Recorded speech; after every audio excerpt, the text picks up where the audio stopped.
नमस्कार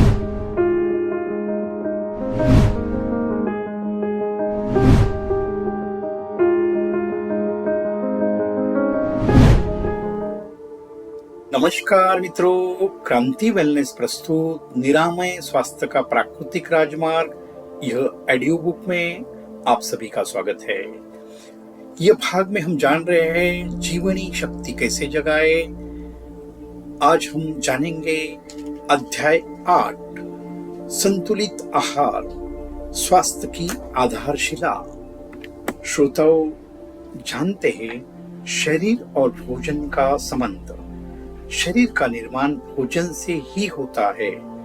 भोजन के बिना न तो शरीर का निर्माण संभव है और न ही प्रतिदिन टूटने वाली कोशिकाओं की पूर्ति।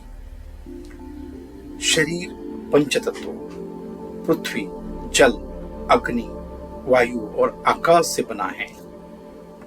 रामचरितमानस में कहा गया है, क्षितिज जल पावक गगन समीरा, पंचरचित यह अधम शरीरा। मित्रों, समझेंगे पंचतत्व और आहार। अब समझते हैं पृथ्वी तत्व। पृथ्वी तत्व मतलब जमीन के अंदर आने वाले कंदमूल, अनाज और दालें। श्रमशील व्यक्ति को अधिक आवश्यकता है। बौद्धिक श्रम करने वाले और 25 वर्ष के बाद अनाज की मात्रा घटनी चाहिए। जल तत्व मुख्यतः सब्जियां, लौकी, कद्दू, तोरी, पडवल, गोभी अधिक शुद्धिकारक। कंदमूल में जल तत्व कम और पृथ्वी तत्व अधिक है। अग्नि तत्व मुख्यतः फल, रसदार फल शरीर को शुद्ध करते हैं। गूदेदार फल पौष्टिक होते हैं। वायु तत्व हरी पत्तियां, तुलसी, बेलपत्र, पालक, धनिया, पुदीना, जो क्रांति वेलनेस का ग्रीन जूस है वो अत्यंत लाभकारी है। आकाश तत्व न खाने का तत्व है। इसका अनुभव उपवास और खाली पेट से ही होता है। आहार का संतुलन और दिनचर्या, सुबह 12 बजे तक, सुबह उठने के 6 घंटे तक कुछ न खाए, केवल आकाश तत्व को ग्रहण करें। दोपहर ग्रीन जूस, ताजे फल और सलाद, यह आप ले सकते हैं। शाम और रात हल्का अल्पाहार, सब्जियां और अनाज, यही है संतुलित आहार। जानते हैं उम्र और आहार का संबंध। 25 वर्ष तक शरीर की निर्माण की अवस्था है। जो रुचि वो खा सकते हैं। 25 के बाद अनाज घटाए, सब्जी और फल बढ़ाए। 40 के बाद दालें सीमित करें, केवल मूंग की दाल। दूध 25 वर्ष के बाद आवश्यक नहीं है। धीरे धीरे त्यागना ही हितकारी है। तो जानते हैं श्लेष्मा और अम्लयुक्त भोजन से सावधानी।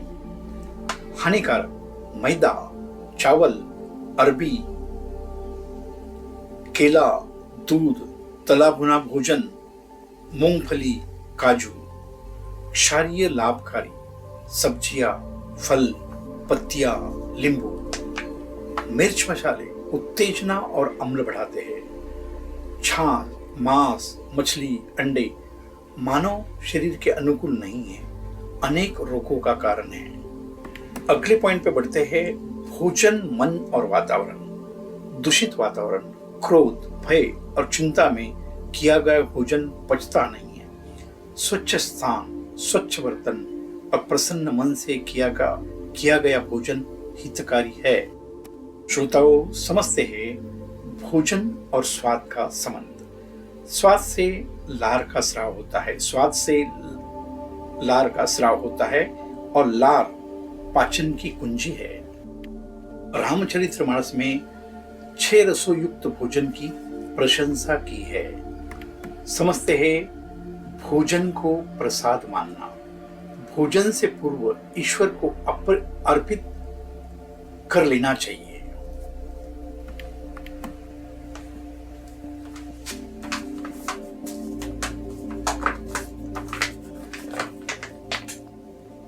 वास्तविक भूख और भोजन का समय।